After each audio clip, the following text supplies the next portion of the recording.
2003 Michael Jackson अपनी image को दोबारा रीबिल्ड करने की कोशिश कर रहे थे। 1993 एलिगेशंस के बाद उनकी पब्लिक रेप्यूटेशन पहले ही काफी डैमेज हो चुकी थी। इसी दौरान फरवरी 2003 में ब्रिटिश जर्नलिस्ट मार्टिन बशीर की डॉक्यूमेंट्री रिलीज हुई, living with Michael Jackson. Documentary में माइकल ने अपनी पर्सनल लाइफ, नेवरलैंड रैंच और बच्चों के साथ अपने कनेक्शन के बारे में ओपनली बात की।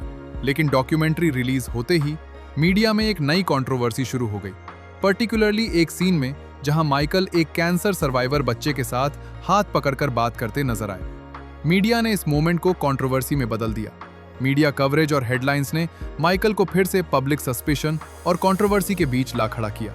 माइकल ने बाद में कहा कि मार्टिन बशीर ने उनके इंटरव्यूज को मिसलीडिंग तरीके से एडिट किया था। इसके जवाब में माइकल की टीम ने अपनी रीबटल डॉक्यूमेंट्री भी रिलीज की, the footage you were never meant to see. लेकिन तब तक बहुत देर हो चुकी थी। 18 नवंबर 2003 Santa Barbara county sheriff's department ने नेवरलैंड रैंच पर रेड की। 70 officers, search warrants, media helicopters और पूरी दुनिया टीवी पर यह सब लाइव देख रही थी। माइकल को हैंडकफ्स लगाए गए। इस बार इल्जाम संगीन थे, 14 काउंट्स ऑफ चाइल्ड मोलेस्टेशन। और फिर शुरू हुआ एक ऐसा केस जो 21वीं सेंचुरी के सबसे कंट्रोवर्शियल सेलिब्रिटी ट्रायल्स में बदल गया। जनवरी 2005 सेंटा मरिया, कैलिफोर्निया में माइकल जैक्सन के खिलाफ क्रिमिनल कोर्ट हियरिंग शुरू हुई।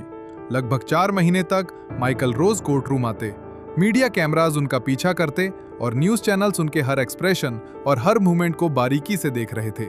दुनिया का सबसे फेमस एंटरटेनर अब एक कोर्ट रूम में खड़ा था जहां पूरी दुनिया उसके खिलाफ लग रहे इल्जामों का फैसला देख रही थी।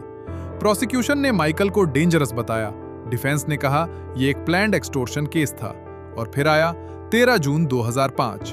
कोर्टरूम में पिन ड्रॉप साइलेंस था। जूरी ने एक एक करके वर्डिक्ट पढ़ा, नॉट गिल्टी। एक बार नहीं, सभी 14 चार्जेस पर माइकल जैक्सन ऑफिशियली एक्विटेड हो चुके थे। कोर्ट के बाहर फैंस सेलिब्रेट कर रहे थे, लेकिन अंदर ही अंदर माइकल थक चुके थे। रिपोर्ट्स के मुताबिक ट्रायल के बाद वो कभी इमोशनली पहले जैसे नहीं रहे। नेवरलैंड रैंच, जो कभी उनका ड्रीम वर्ल्ड था, अब कंट्रोवर्सी और धोखे की याद बन चुका था।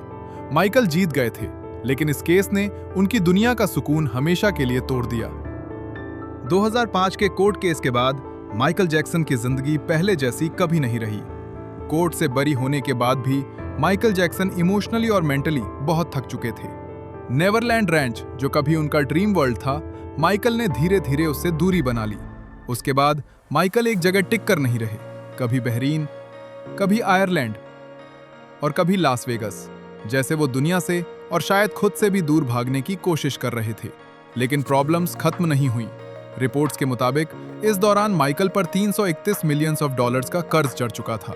म्यूजिक प्रोजेक्ट्स रुक गए थे। कोर्ट केसेस, इन्वेस्टिगेशंस और सेटलमेंट्स पर इतना पैसा खर्च हो चुका था कि माइकल जैक्सन धीरे धीरे एक बड़े फाइनेंशियल प्रेशर में फंसने लगे थे। उनकी फैमिली और क्लोज सर्कल उन्हें सपोर्ट करने की कोशिश कर रहे थे, लेकिन माइकल की हेल्थ तेजी से गिर रही थी। उन्हें सीवियर इंसोम्निया था। कई रिपोर्ट्स के मुताबिक माइकल जैक्सन को रातों को नींद नहीं आती थी और वो कई रात बिना सोए गुजार देते थे। नींद लाने और फिजिकल पेन से लड़ने के लिए वो हैवी मेडिकेशंस और प्रिस्क्रिप्शन ड्रग्स पर ज्यादा डिपेंडेंट होते गए। दुनिया को अब भी एक लेजेंड नजर आता था, लेकिन अंदर ही अंदर किंग ऑफ पॉप धीरे धीरे टूट चुका था।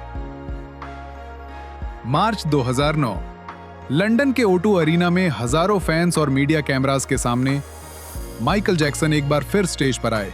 कई सालों की कंट्रोवर्सीज, कोर्ट केसेस और हेल्थ स्ट्रगल्स के बाद दुनिया को लग रहा था माइकल का करियर शायद खत्म हो चुका है। लेकिन उस रात माइकल ने अनाउंस किया, दिस इज इट।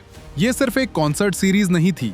माइकल ने इसे अपना फाइनल कमबैक बताया, उनका आखिरी कर्टन कॉल। शुरू में 10 कॉन्सर्ट्स अनाउंस हुए थे, लेकिन डिमांड इतनी ज्यादा थी कि शोज बढ़ाकर 50 कर दिए गए। टिकट सिर्फ कुछ ही मिनट्स में सोल्ड आउट हो गई। एक बार फिर दुनिया ने देख लिया कि माइकल जैक्सन का मैजिक अब भी जिंदा था। लॉस एंजलिस के स्टेपल सेंटर में रिहर्सल्स शुरू हुई। माइकल 50 साल के हो चुके थे, लेकिन स्टेज पर उनकी एनर्जी और परफेक्शन देखकर क्रू मेंबर्स हैरान रह जाते थे। वो हर डांस स्टेप पर्सनली मॉनिटर करते, लाइटिंग चेक करते, म्यूजिक अरेंजमेंट्स पर काम करते, जैसे वो प्रूव करना चाहते हों कि किंग ऑफ पॉप अब भी किंग ऑफ पॉप ही है। 24 जून 2009 की रात माइकल ने अपने शो का रिहर्सल किया। उन्होंने परफॉर्म किया अर्थ सॉन्ग। वहां मौजूद डांसर्स और क्रू मेंबर्स ने बाद में कहा कि माइकल उस रात इमोशनली और क्रिएटिवली पूरी तरह परफॉर्मेंस में डूब चुके थे। किसी को नहीं पता था कि ये माइकल जैक्सन की जिंदगी की आखिरी रिहर्सल होने वाली है। सबसे बड़े कंट्रोवर्सीज और एक ट्रैजिक एंडिंग की कहानी जारी रहेगी एपिसोड 4 में। सब्सक्राइब टू बियॉन्ड फ्रेम्स, हर सच एक फ्रेम में।